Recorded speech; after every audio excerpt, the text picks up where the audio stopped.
Hello everybody. As everybody's talking about this Vern 1 situation where 3 collapsed over the weekend, I thought that well, we may as well weigh in with our 3 penneth worth, as it were.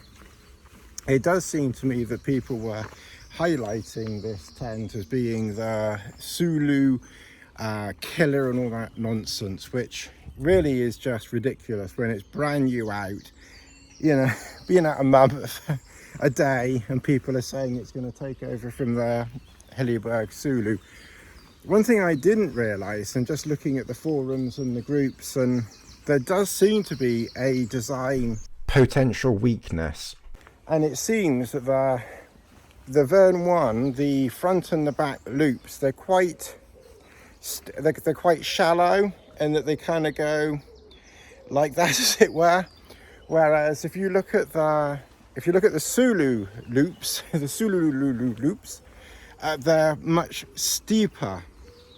And also one thing that I've noticed by looking, this is my observation for what it's worth, is the Soulo loops seem to be more spaced apart. In other words, they're more equally spaced, you know, around the tent, whereas on the Vern 1 they seem to be more like 2 at the back, quite close together, and then sort of crossing over the top, but they are quite close together. So it is 2 poles, but they're close together, so they're only really giving like the stability of you know, effectively 1 pole, kind of like the original Vern 1, which had 1 pole going over. They've kind of just sort of made that 1 into 2, but a bit further apart, and then 1 pole, you know, going over the middle of the tent. Yeah, and the point that I was trying to make with the 2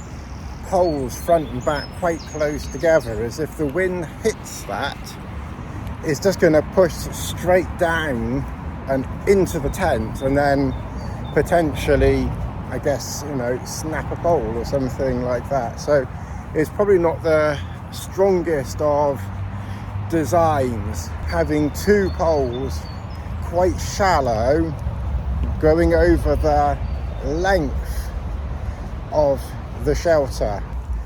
So yeah, that's probably why it, you know, it's probably why it failed. You know, with the wind hitting there. The other thing to note is that it appears to have failed, or certainly the one that I saw on here by Fellman Dave, and I only saw about, well, the bit where it failed, to be fair. I didn't watch the rest of the video. sorry Dave. But from what he was saying, it failed at sub 40 mile an hour wind, which is, to be fair, 40 mile an hour winds that's a strong wind. You're not going to be able to walk in a straight line. You won't get blown off your feet, but you're going to get blown about, you know, moving around your shelter. 40 mile an hour winds, you're going to be buffeted, you know, a lot at that speed. That's going to cause you a lot of discomfort. That's not going to be you know, fun in that at all. But I think a shelter like that, it should be able to withstand 40 mile an hour wind. So Nortent, they've done the Vern 1, they've done the Vern 1 reborn. So are they going to do a Vern 1 comes again or something like that?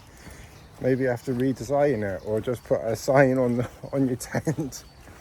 You know, be a sensible YouTuber, a sensible user, and don't use this tent above 35 miles per hour.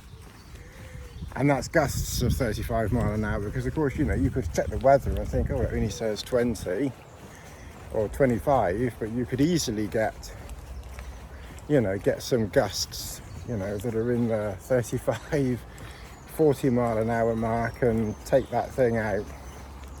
Anyway, I hope they sort it out one way or another. Good luck to them.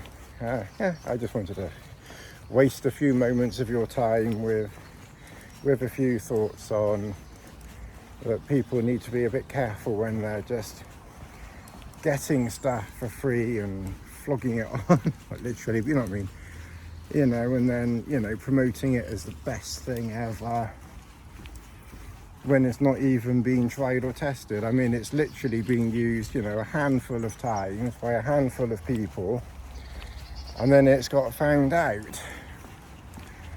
So, care needed, eh? Alright, well, thanks very much for watching, and we'll catch up again soon.